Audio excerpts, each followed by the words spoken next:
Thank you very much. All right. Well, welcome to the first part in our free four-part series. And tonight's video, let's see, I need to get my mouse over here. The Gathering Inner Circle. Now, some of you I know have been members of the Gathering for a little while now. And hang on a second, I have someone else coming in. We have C joining us. Welcome, C. And as I said, this is the introduction to the Gathering Inner Circle. We're expanding, we're growing. It's getting bigger and bigger and better all the time. And so what we're going to do tonight, the way this is going to work, if I can get it to work here, there we go. Our format tonight, okay, as I said, we're covering over 4 days. Oh, wait a minute, I need to mute somebody here. Hold on. There we go. Okay, got it. All right, so now, oops, somebody is on video. Let's see, hello. I'm gonna turn you off. There we go. Perfect. Okay. What we're going to do tonight is we're starting off with the first of a four-part masterclass, and this is only for members of the Gathering and people who are members of my Connections with Frank Schoedel Facebook group. So this is not being opened to all the general public. You guys are getting exclusive exposure to this. So my gift to you, okay? A few things about chat, Zoom basics, okay? There is a hand raising. There should be at the bottom here. Let's see on the chat. We do have the chat open, okay? There we go. And so we do have the chat room going. If you guys want to communicate with each other, go ahead and use that if you wish, okay? And let's see. Okay.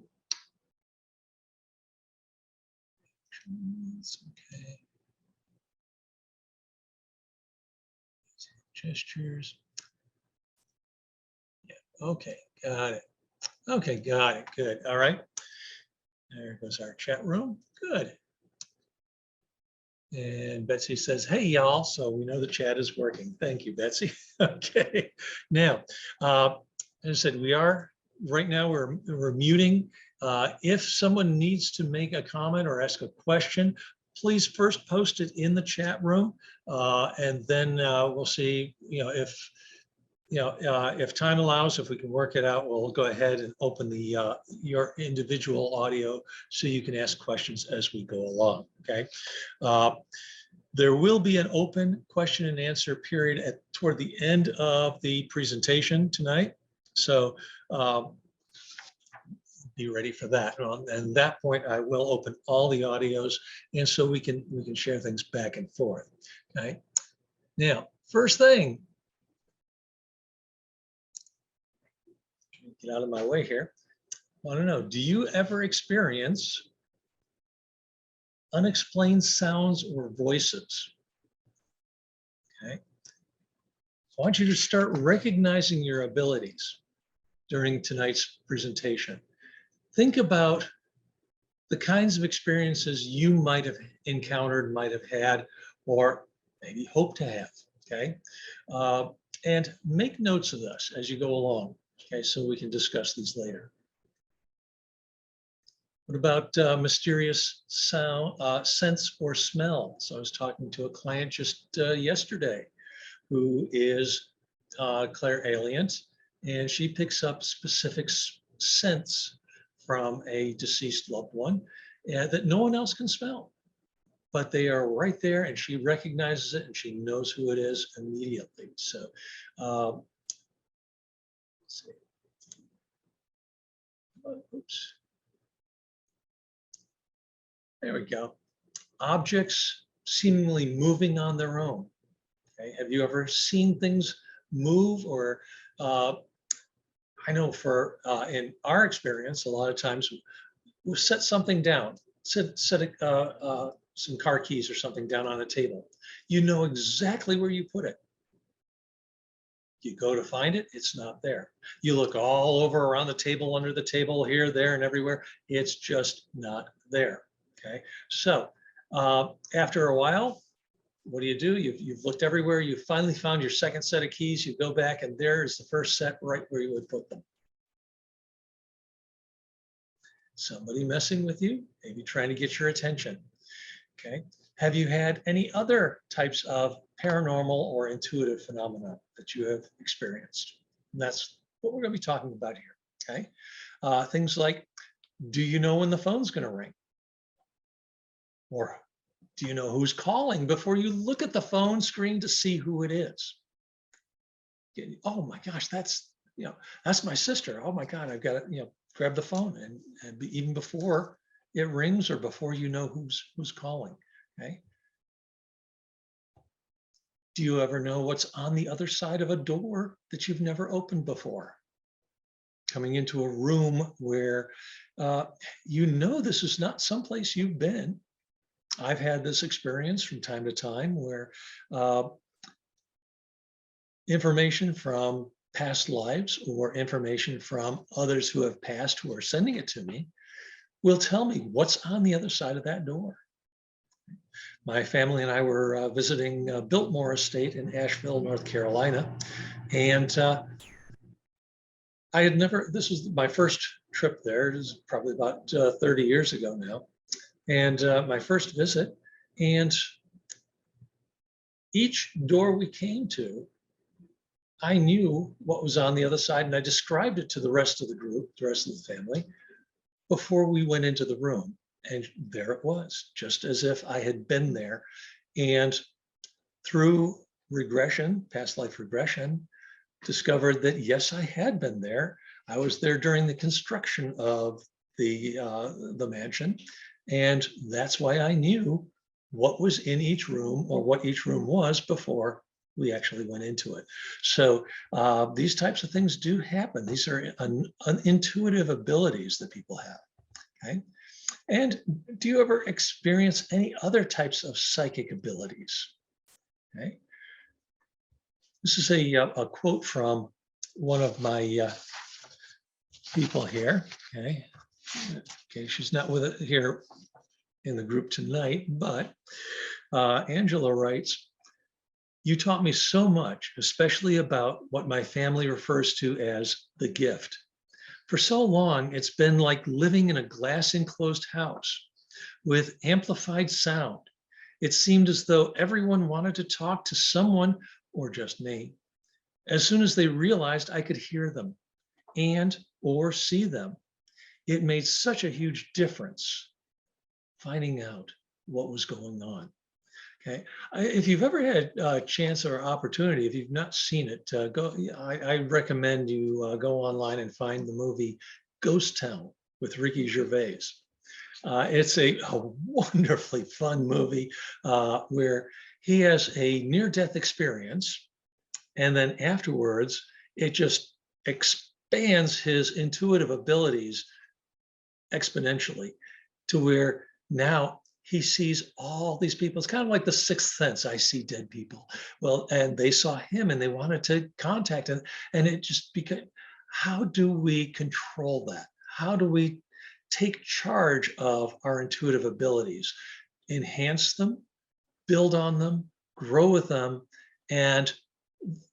but on our terms, not just having it happen to us. Okay. So if you want to find out how to strengthen those abilities, these are the things that we're going to be discussing in the inner circle, okay, the Gathering Inner Circle. I talk about these in my books and other seminars, and we'll be going over that over this next few days as well. Okay, Rini, I think Rini is here tonight. Yes, hey, Ree. She said, "You opened my mind to so many exciting possibilities I wasn't aware of. Thank you so much." Okay, thank you, Rini. Okay. I've had a lot of opportunity to document the work that I do. One of the first books that I put out was called The Wettest and Wickedest Town, Illustrated Guide to the Legends and Ghosts of Salisbury, North Carolina. This was a piece I published in conjunction with Karen Lilly Bauer. And Karen is a researcher, author in Salisbury. And she came to me and she said, would you be willing and interested in exploring some of these legendary haunted sites and also photographing them? Gosh, absolutely, sure. So we did. We had a lot of really great experiences. And after that book came out, a lot of people came up to me and said, gee, so what kind of weird things happened while you were doing this book? And they wanted to know more and more and more. So I started writing another book where I chronicled all of the, or as many as possible, of the experiences that I've had since I was a child. I had my first full body apparition and contact when I was 8 years old. And how have I built on that? What's happened to that? And how did I come to understand what was going on? So that as I'm writing this book, I'm just about to get it ready to go to the to my editor and then to the publisher. And somebody came up to me and said, would you teach a class on it? Well, I've been a teacher for many, many years. So writing a syllabus curriculum was no big deal. Sure. So I start this whole nice outline curriculum. And then I looked at the new manuscript and I looked at the curriculum and I realized the manuscript was wrong. All it was a really nice pat myself on the back memoir of what a great, life I've had. Wonderful. Not going anywhere, not doing anything for anyone else. So I took the whole book apart and I started putting it all back together, rewriting and editing and what have you, and putting it all back together as a teaching tool to go along with the curriculum I'd put together. And that's what led to the first of the Connection series, A Journey to Understanding. And in that book, in the Journey to Understanding, I go through and I explain what is happening, who are these entities that are trying to come through? Who is it that's trying to talk to us and why are they here? And how do we interact with them and help them to make that final transition, to find their peace and move on, okay? And at the same time, protect ourselves and take care of our own peace of mind and sanity in some cases. And how do we, deal with these entities? My next book that came out after that one was The Gathering, Connections to the Gathering. And in this one, in The Gathering, I talk about, okay, we've talked about who they are. Who are we? The intuitives. What are our innate intuitive abilities? Everybody has abilities. Every single person, we come into this world with it. Most of us forget about it. We lose that as children. We try to fit into society. We blend in and we give up our invisible friends, our understandings, our knowing what's going to happen before it happens. And so we let this all go. But it's still there. There's still a trace of it there. And so in The Gathering, in the book, The Gathering, I present several hundred different methods of intuitive ability, different modalities, different techniques, different tools that are used for divination, different means and ways, so that people can self-identify. They can look at themselves and say, oh, I've done that and I've done that one. And Nah, I haven't never done that one, but I did do a little bit of that, and I've had a little so they can self-identify. What I want people to understand is that you're not alone in these things that are happening, these events, these all these different experiences. If they've put a name to it, you're not the first or only. Okay, it's been around. People have known about it for a long, long time. So this book, The Gathering, gives the readers the opportunity to self-assess, self-evaluate. Who am I? What do I have to offer? What would I like to offer? Where would I like to go with this? Okay, what kind of things do I want to do? Okay, that's in the, okay. I have, oops, back up. There we go. Okay, another book now in the in process. Okay, I finished the manuscript basically, and it is now in the hands of my editor, who is systematically tearing it to shreds. No, she's doing a wonderful job. I love her, and she is helping me get it ready. And this one will hopefully be out this spring. That's our target, if everything goes well. Okay, excuse me. And in this book, we talk about where do we go from here? Okay, so we've identified who the entities are. Okay, we can see these are the entities. Then we've identified who we are, and what our abilities are. Now, how do we strengthen those abilities? Okay, build on that and become the intuitive, spiritual people who we were meant to be. Where do we take this all the way further and really grow and build on those abilities?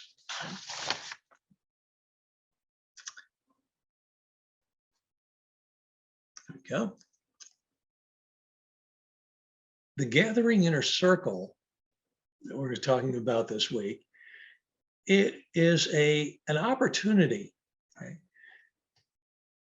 It's a chance for us to share, to find a community, to have a group of people, okay, who are like us, our tribe.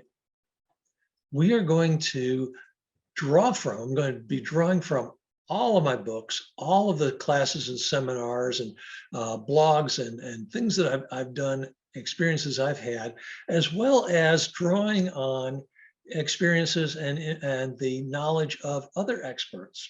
Okay, and we are going to allow all of our members to share and communicate and to realize we're not alone. That is huge. That is probably the biggest step that we can take in our spiritual journey, is, again, knowing that we are not alone. Okay.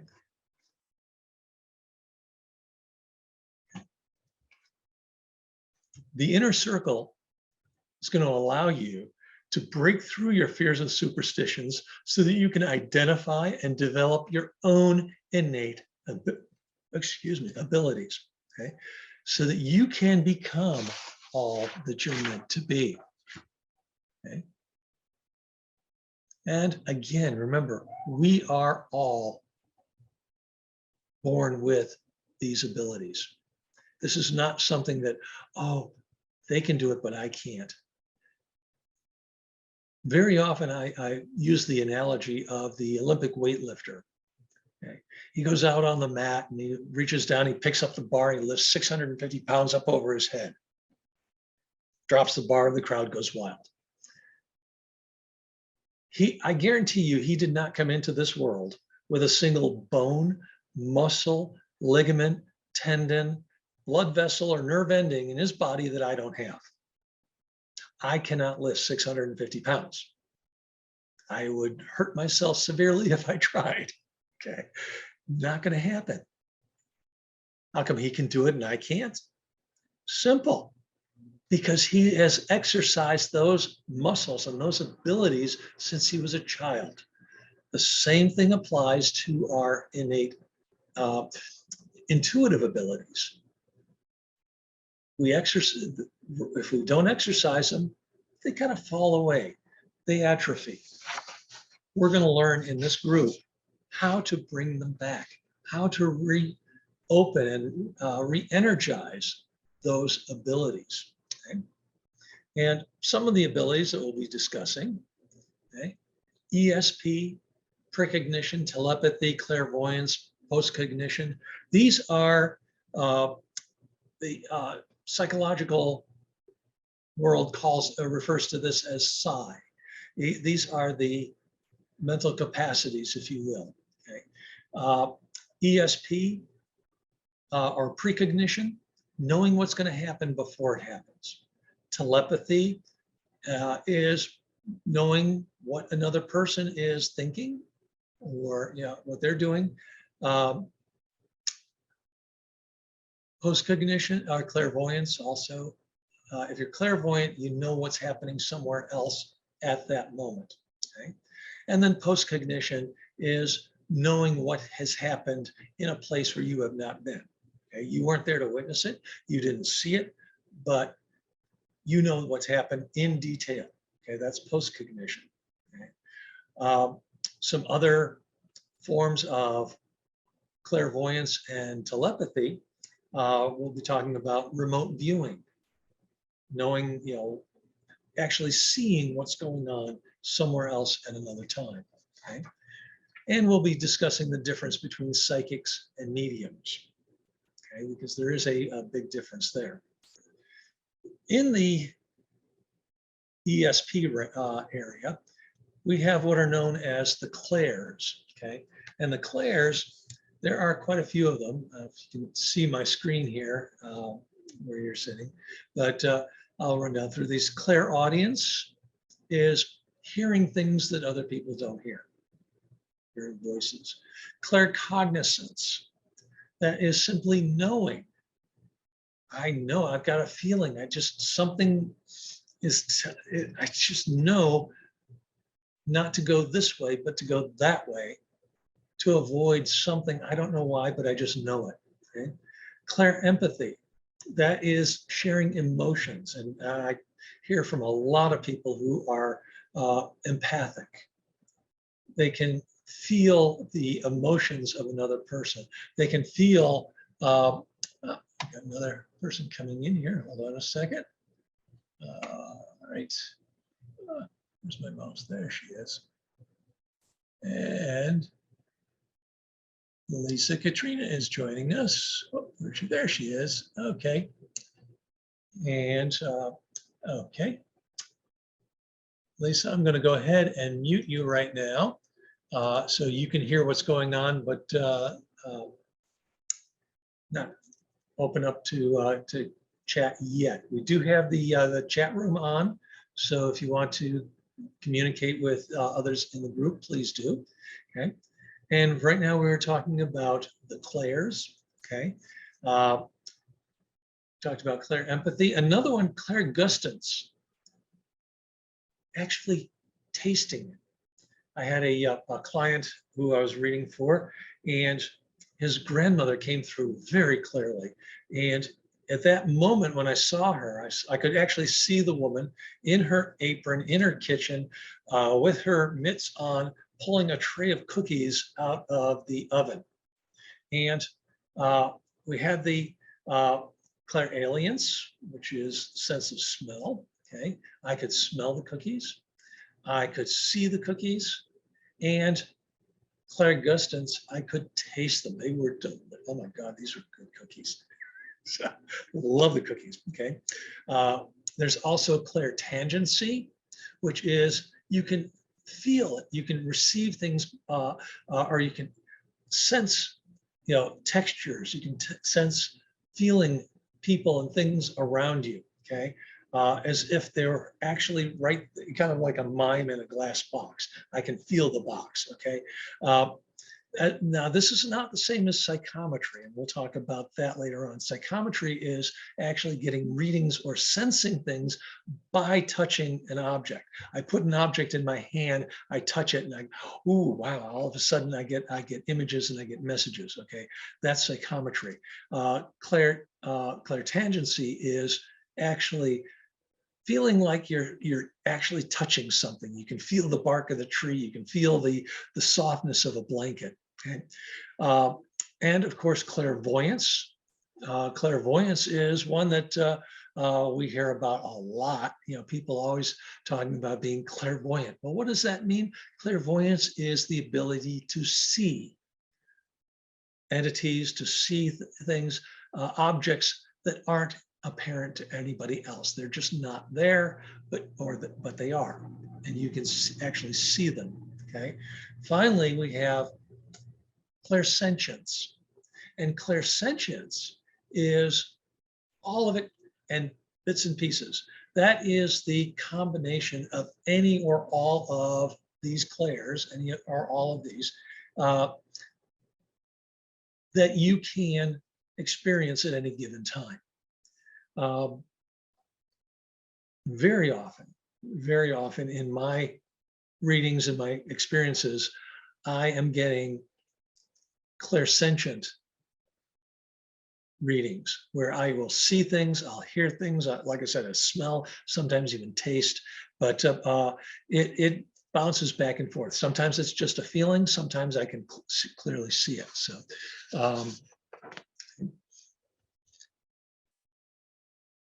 okay. Next, I want to discuss the difference between a psychic and a medium. Okay. The psychic John Edward, I had the pleasure and the privilege of meeting him several years ago, but he's often said that a psychic perceives and a medium receives. Okay.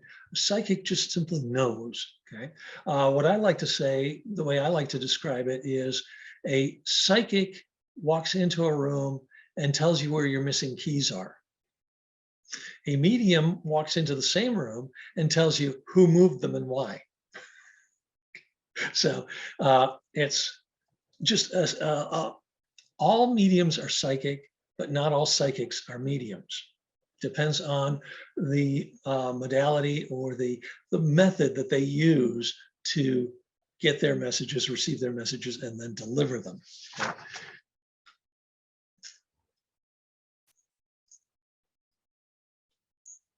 There we go. And again, the psychic receives the energy, receives the images, receives the messages, and then delivers them. Okay. Whereas we'll talk in just a moment here. Energy healers, in many cases, use their empathic intuition. It's a psychic ability to understand and to feel where the imbalances in energies and tensions and traumas and what have you within the physical body, or in some cases the emotional or mental state of their client.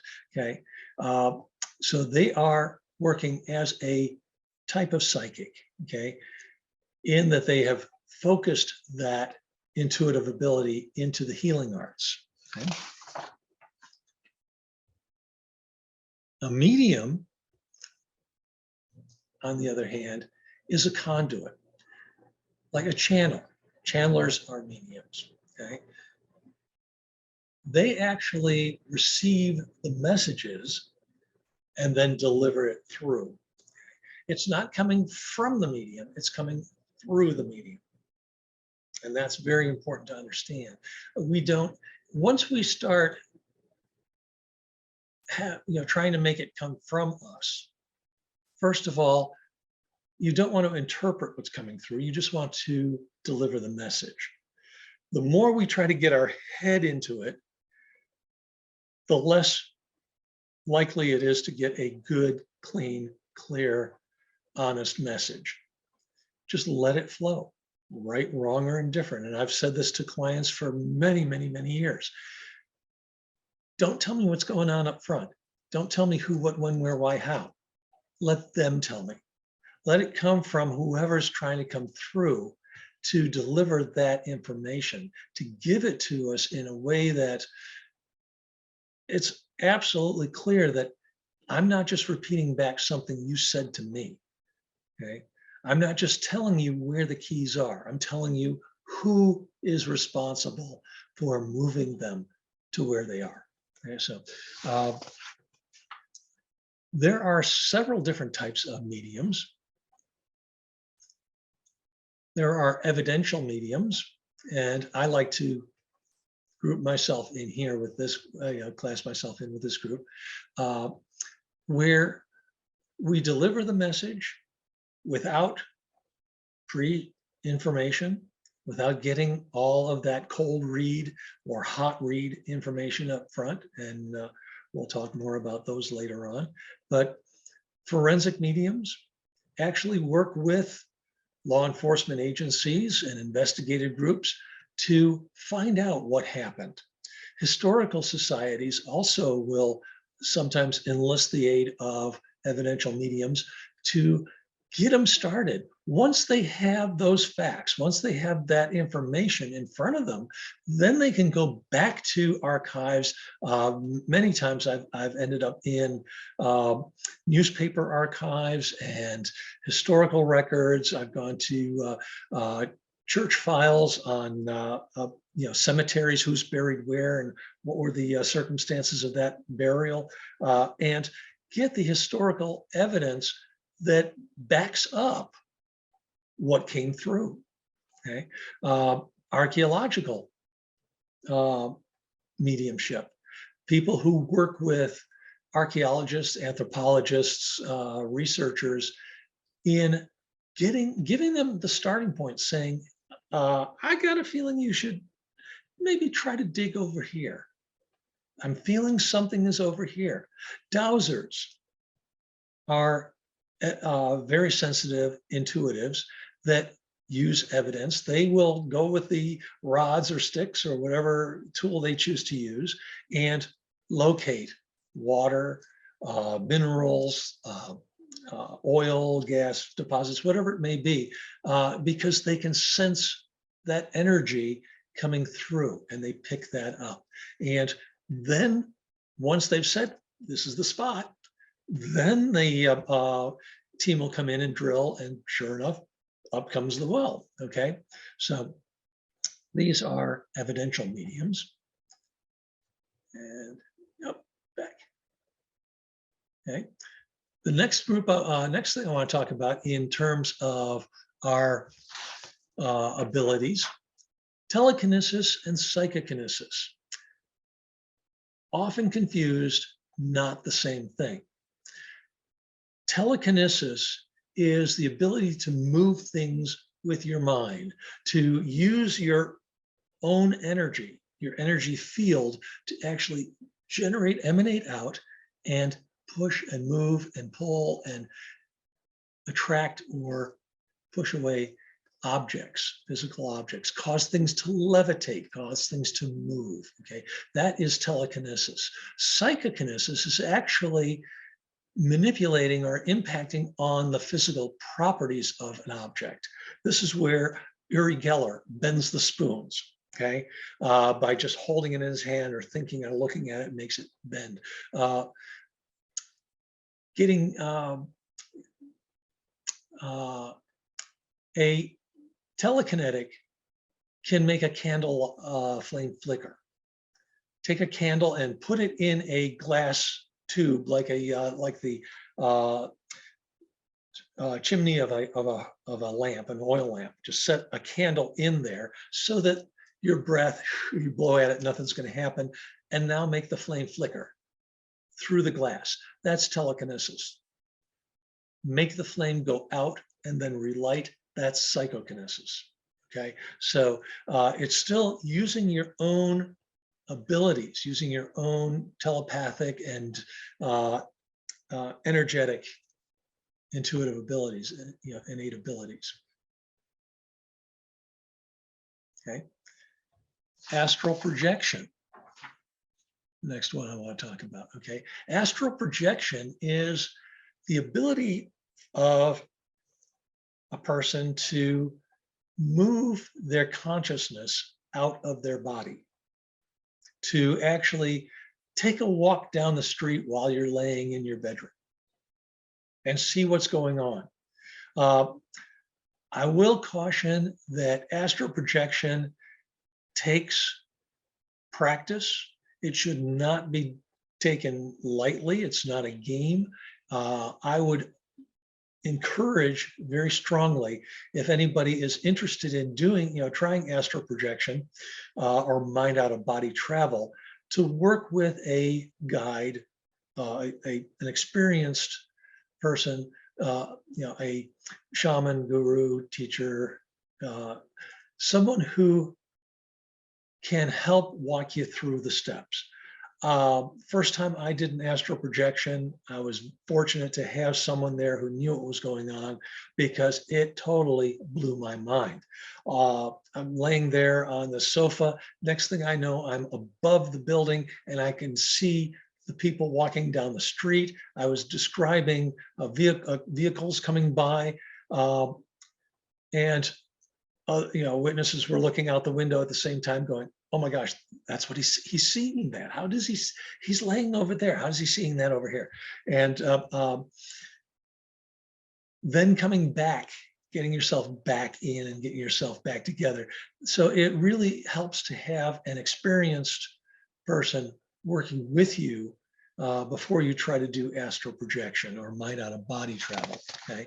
Once you have done it, once you've experienced it and practiced it, and you learn how to do that at will, you can basically go wherever you can take vacations on the cheap. Let me tell you, you can travel wherever you want to, okay?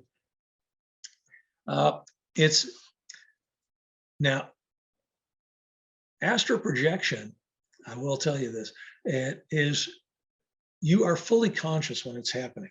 This is not the same necessarily as shamanic journeys, walkabouts, vision quests. It does not involve hallucinogenics, peyote, ayahuasca, or anything like that. It is purely conscious decision. Hey, I'm going to leave and go out and travel and see what's out there. It does require advanced meditation techniques.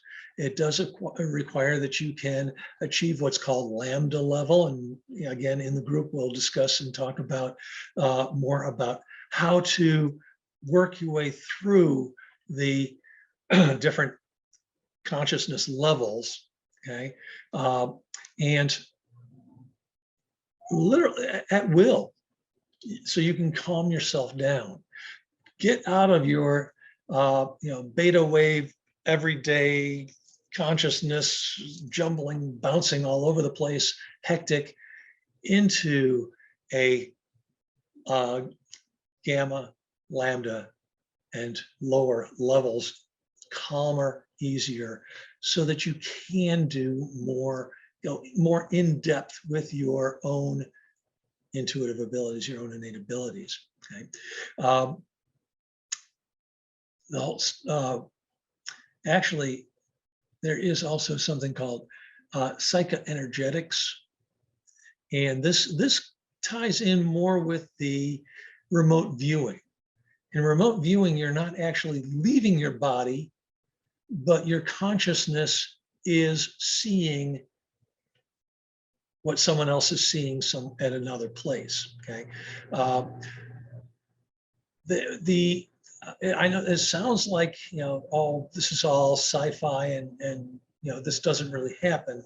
But the fact is that the US military, the NSA and CIA and DIA actually conducted experiments, extensive, and this is not QAnon, this is actually documented, okay?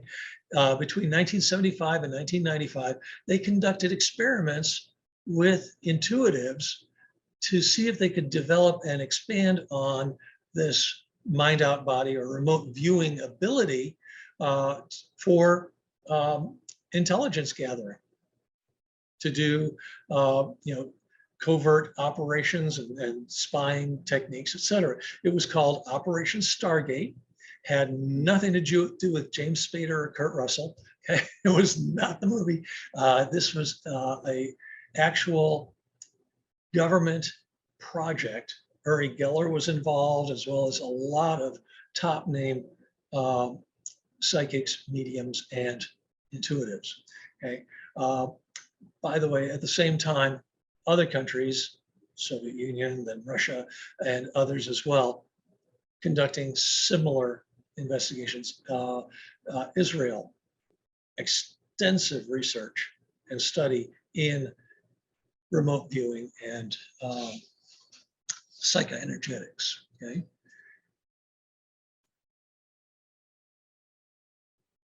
And finally, we have on my list here, energy healing and more. And the medicine men and women, shamans, witches, healers, all of these people draw upon their energetic, intuitive gifts and abilities. Again, we all have them. We all have the ability to heal ourselves as well as help others heal themselves. As many healers who I know and I've met will tell you that they don't heal anybody. What they do is they use their abilities to allow the client to tap into their own healing abilities, their own healing energies, and bring these out and develop them and strengthen them. So, and that's kind of what we'll be doing here, a lot of in this group, okay? Reading auras is part of healing and that energy. It's being able to sense when there's an imbalance or a shakeup in the energy fields, the chakras, the emanations of energy from our body. Some people can see auras all the time. I have only had the privilege of seeing them a few rare times, and it's amazing. It really is interesting. When I was in college, I was home one weekend, and my stepsister was there, and I looked at her, and all of a sudden I saw her in this beautiful powder blue-white glow, except for her throat. It was very red right there. And I asked her, I said, have you had a problem with like a sore throat? I'm just getting over strep and all of this. She says, everything else feels fine, but just that. And I could actually see it. Doesn't happen for me very often. That's not one of the abilities that I exercise on a regular basis, though I could if I wanted, okay? There are a lot of different types of methods of aura reading. This is just one aura color chart. And this one gives you a way of saying, okay, if I see red, it means energy, strength, and or anger, virtual. If I see indigo, it's benevolence and high intuitive seeker, and all these different. They're often referred to as angel colors, or can be the colors of the chakras that you may be seeing. But what we need to do, if you are seeing colors, if you are seeing auras and glows and emanations around other people, is learn to develop your color intuition. Okay, it's great to have these kinds of charts here that give you all the different colors, or all these different colors to start with, and then build on as you go. But definitely build on as you go. That's the key. Develop your own chart. Keep a record of, okay, anytime I see pink, I'm getting this feeling of real clear love and friendship, and that's the feeling that I get. Okay, write that down. Okay, because that's your interpretation of the color you're getting, and then see if that continues on. See how that, with other people, other, subjects that you may read auras from, are you getting the same thing over and over? Is there a pattern to it? Okay. Uh, so, and as I said, not everybody has all of these abilities. So what most people want to know is, when they start getting involved and interested in this, is why are these things happening to me? Why do I get these sensitivities? Why have I been chosen with these special gifts? Okay. Or why is that person sensitive, but I'm not? What makes them so special? Okay. And again, we all have it. We all exercise and develop our abilities in our own way to suit our own needs. I don't need to lift 650 pounds over my head. So those muscles in my body, they're there. Those bones, everything is still there, but I don't need to lift that much. So it's atrophied. It's gone away. Should the need develop, if for some reason all of a sudden for my survival, I needed to bulk up and become very strong and being able to lift all kinds of great weights. So I could exercise and build, and it might take me a while, might hurt a lot, but I could get there. Okay, we can do it if we try. That's the point. Okay. So what I want you to do right now, and I talked about this earlier, is I want you to go ahead and start writing down your own personal experiences. What kinds of things have you come in contact with or encountered personally? Okay, not what somebody's friend told them that their cousin saw on a program on television. Okay, what have you personally experienced? Write these things down, as minor or major as they may be. Maybe it was, I decided to stop a little longer at the stop sign, and then all of a sudden a tractor trailer came speeding through. And if I had gone when I thought I should have, I would have been creamed. Okay. That is your intuition. That is your guides. That's your ability talking to you, hollering at you and saying, wait just a little bit longer. Okay. And because it's to your benefit. Okay. To listen, to pay attention. Okay. Okay.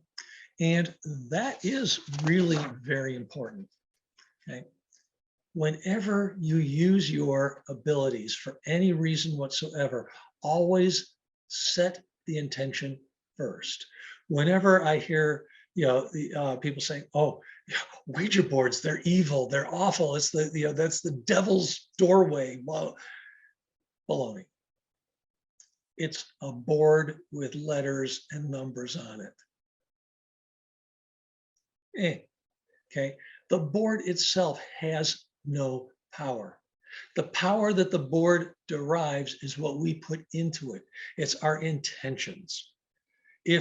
When kids get together and they pull out that, Ouija board that they got at for Christmas, and they say, "Oh, this is going to be scary," they're already setting the intention that they're going to get scared. Guess what happens? They get scared. Something happens, they scare themselves, or things, they actually project the energy that they want to receive. Okay? The board itself didn't do it. They brought that energy into the field, into the situation. So set your intention right up front in any activity that you do, and that should clearly always be for the greatest good of everyone involved, on this side, on the other side, and everywhere in between. Only for the greatest good. Okay. Never get angry. Never get argumentative. Don't let yourself. if you go into let's say you're trying to decide where to put a fence line between your house and your neighbor. If you go into that situation with the intention, with the idea that I'm going to show him, I'm going to tell him what to do. He's going to follow what I tell him to do. And I don't care what he says. I don't care. It's going to go the way you're asking for a confrontation. You're going to get a confrontation.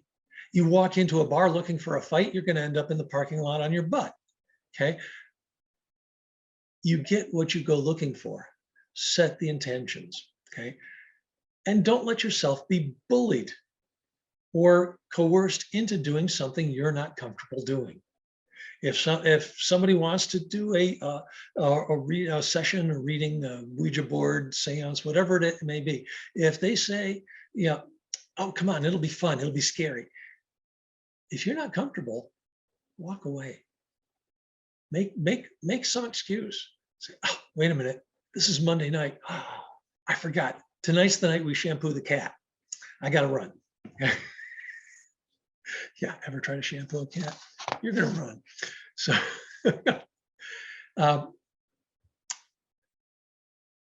set that intention and stick to it. Say, this is why I'm here. This is what I want. I want to help. I want to heal. I want to be, I want to be compassionate to whoever's involved. Okay. Recognize your guides. We all have them, whether we identify them or not. And we'll talk more about how to recognize and identify your guides as we go along over the next few days. But recognize them, say, hey, hi, I see you. I sense you're here. I know you're here. Help me through this. Guide me, guard me, protect me, ground me. So let them help you in every situation. What I'd like to do right now, before we go any further, okay, we're a little over an hour in, okay, I am going to bring my mouse back over. Here we go. And I am going to go ahead and we're going to unmute. So folks, if you will,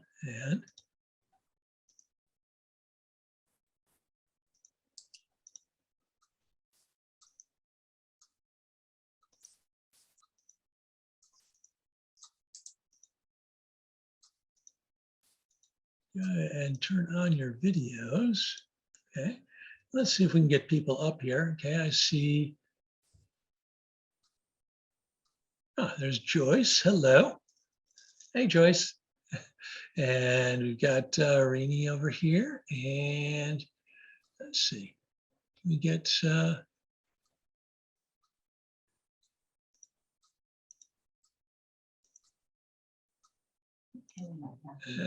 yeah, you don't have to. Okay. Okay. So, what kind of experiences have you had? Have you written anything down yet? I'm bad at that, you know that. No, not always. I so many times know what's going to happen.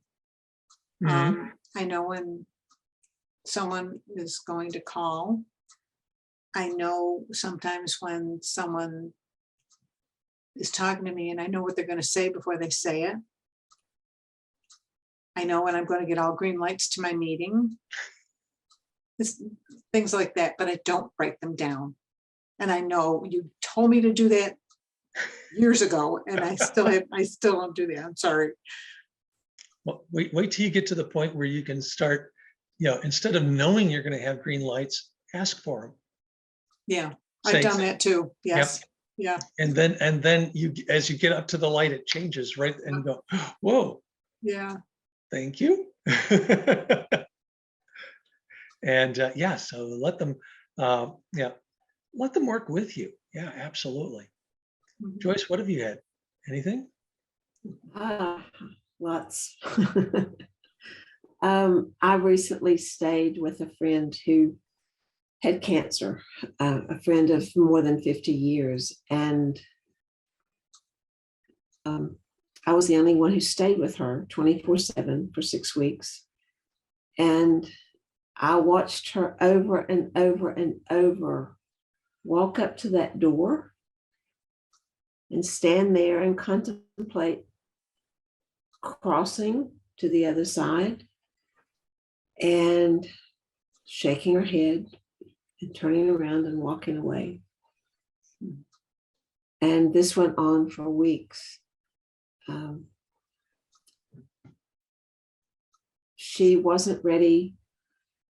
She had things that she wanted to take care of, and she, even though her body was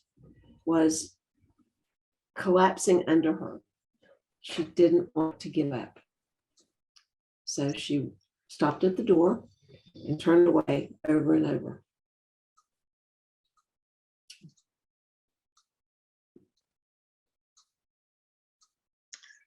Was anyone else with her?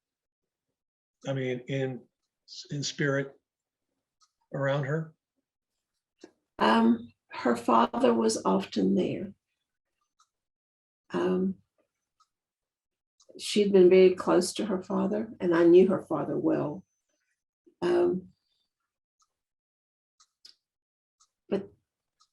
But there was nobody who was, and her grandmother was often there.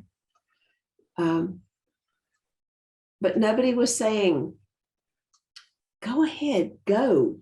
It's okay. Just step through.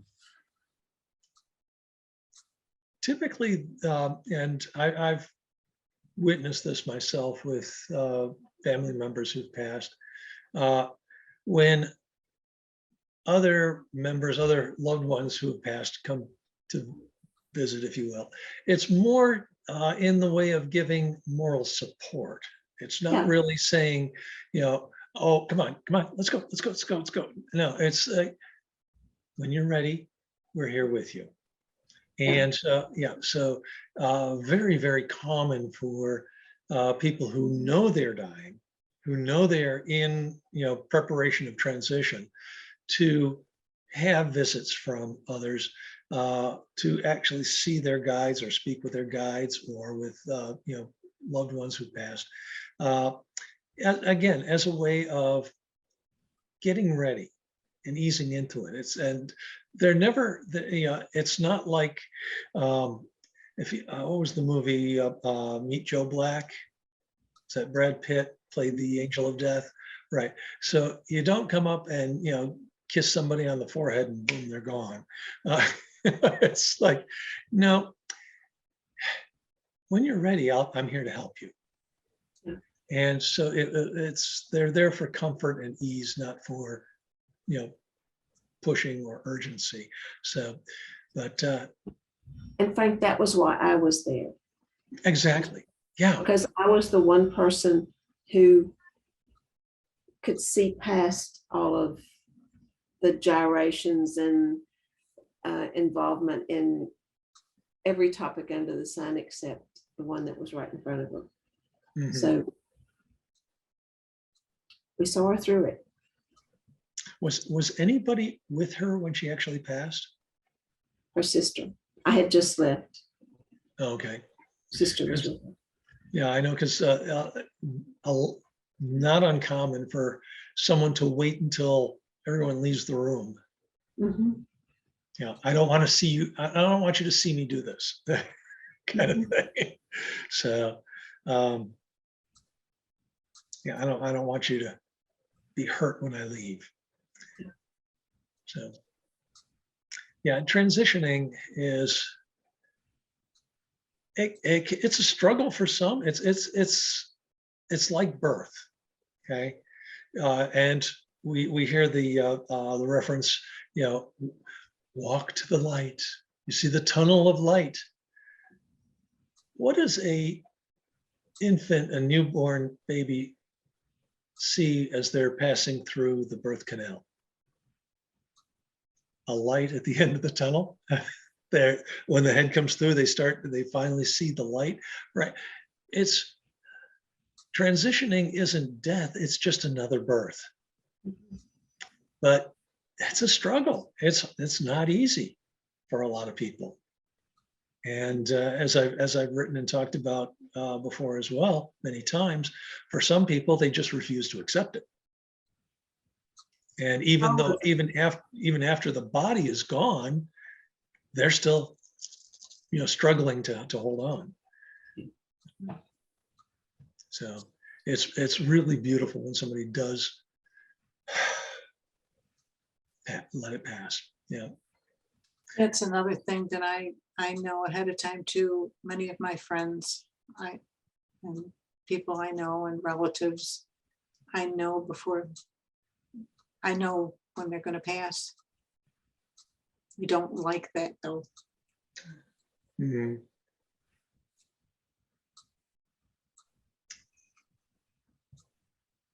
I get asked a lot by clients, do you know when grandpa's going to go? If I did, I couldn't tell you.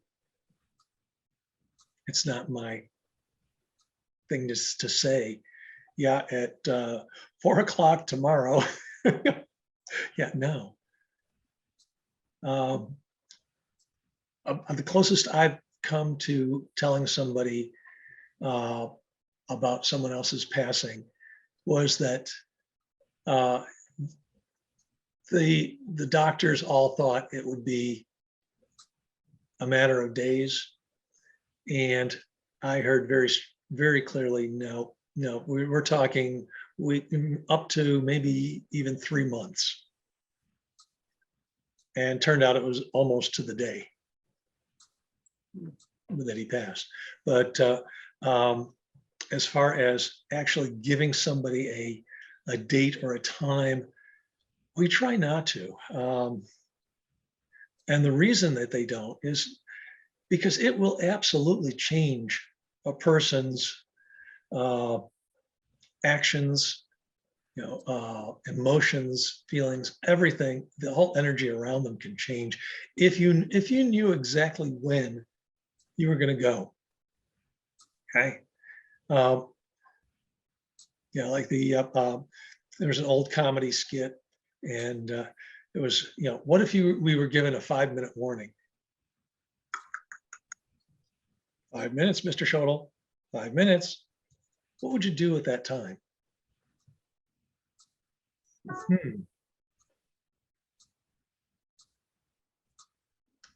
Look for a Brinks armored truck coming down the road, run out in front of it so that my family is set for life. Yeah, who knows? Yeah, how would you, so there was when I went to Catholic school, and there was one of the nuns, Sister Mary Frederick, and I remember her dearly to this day. She would end every class session with a prayer or a blessing for the students. She would say, "May you live until you die." And of course, as children in school, we thought, that's the stupidest thing we've ever heard in our life. Of course you're going to live till you die, lady. Come on. It wasn't until so much later that I realized this woman was brilliant. The key word wasn't live, wasn't, to just live until you die. Don't just exist till you die. Live your life, enjoy it, experience it, until you can't any longer. And don't let anybody tell you that you've only got 5 minutes left. It's, you decide. I would know, within days when they're gonna die, but I never say anything. Maybe a week later I'll say, well, I would tell my husband, but that's about it that I knew. It's just, I don't like that gift. I get that. Yeah, that can be a burden. It can definitely be a burden. One time I had a question from a client, and is this going to happen? Is that going to happen? And my guides told me the answer, but they said, don't tell her. And I'm like, gee, thanks a lot. Now I've got exactly what you're saying, Ray, the burden of, oh my gosh, I know, and I can't share. The reason I couldn't share, and a year later, this client came to me and said, thank you for not telling me, because they had to experience what was coming. If I had told them what the outcome would be, they would have possibly gone a whole different way and not had that experience. So it was necessary for their growth to go through it. And so when you get these messages, you get this information, know that sharing it, it is a burden, but at the same time, it allows you to know that, okay, yeah, this is something that the others involved need to experience. And grief and loss is part of the life experience. And so it is necessary. So not telling them is the best thing to do. Yeah. I do get into, especially in this book that's coming out now, I talk a lot about ethics. When we are sensitive, when we are intuitive, when we know things that other people don't know, it really is incumbent upon us to think about what we hear, what we know before we deliver it. And ask the guides, ask your guides, is this something that I should share or not? Let them help you with that decision. You're not alone, although it feels like it.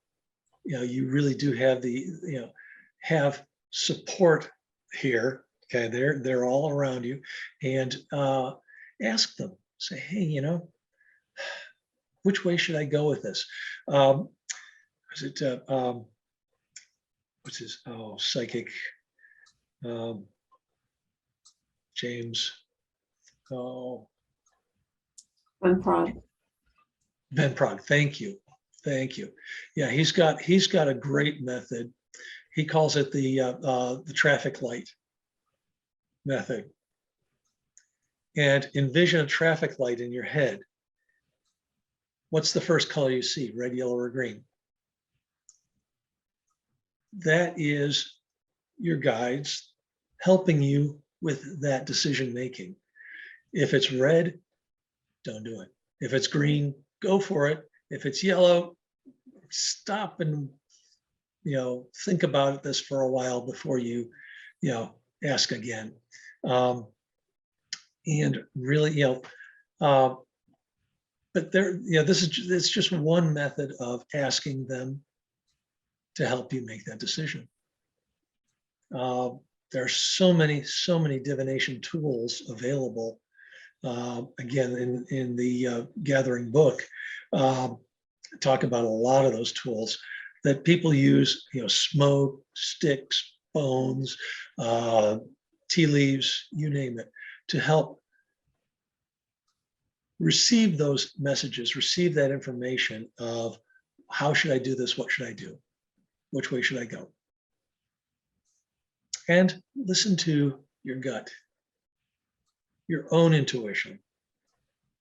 We have several brains within our body. We have the cranial brain, okay? We have the heart brain that actually does a lot of the decision-making and thinking, and then sends that information through the vagus nerve back up to the brain, the cranial brain, to perform the functions, the mechanics of it. We also have our gut brain, which is our intuition. We have the largest organ of our body is our skin, okay? If it's tingling, it's trying to tell you something. There is a sense there as well. So learn to listen to the different brains within your body and your guides as well. So we'll be getting into a lot more of this in more detail as we go along. I'm going to go ahead and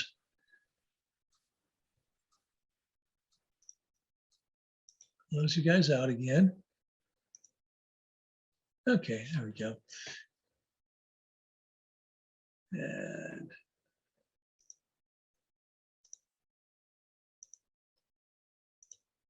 okay, and we're going to get ready to wrap this up for tonight. I said we will be doing more tomorrow. And so next time on the Gathering Inner Circle, okay,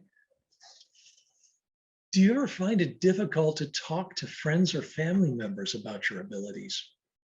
How do you explain, Rini mentioned getting these messages, this information, and not being able to share this with other members of the family. And how do you explain it to them? How do you tell them that you're getting these visions or these voices? Okay. And how are they going to react to you if you do? Ah, come on. And are you looking for a place where you can share your experiences and your techniques with other people who understand and appreciate you? Not just the sage on the stage, not just listening to some guy, on a video, spew all this stuff to you, but actually talking to your peers, to other people who will become your friends and your family and become your tribe. The people you can comfortably communicate with and share with and not feel threatened or questioned or not being told, oh, there's something wrong with you. Okay, there's not a single thing wrong with you. So I'll be sending out, okay, after tonight's video, I'll be sending out our first thing in the morning, probably when I get to it, because it's 8:30 almost. But tomorrow's newsletter will have the link to tomorrow night's broadcast, as well as link to YouTube recording of tonight's session. So if you want to go back through, if there's something you were, questioning or unsure of, or wanted to get a little clarity on, something, oh, I meant to ask about, what was it he said? Well, you'll have that video available. Okay, so that link will be also available on the message I send out tomorrow. Okay, so until then, I'm Frank Schodel. Stay curious.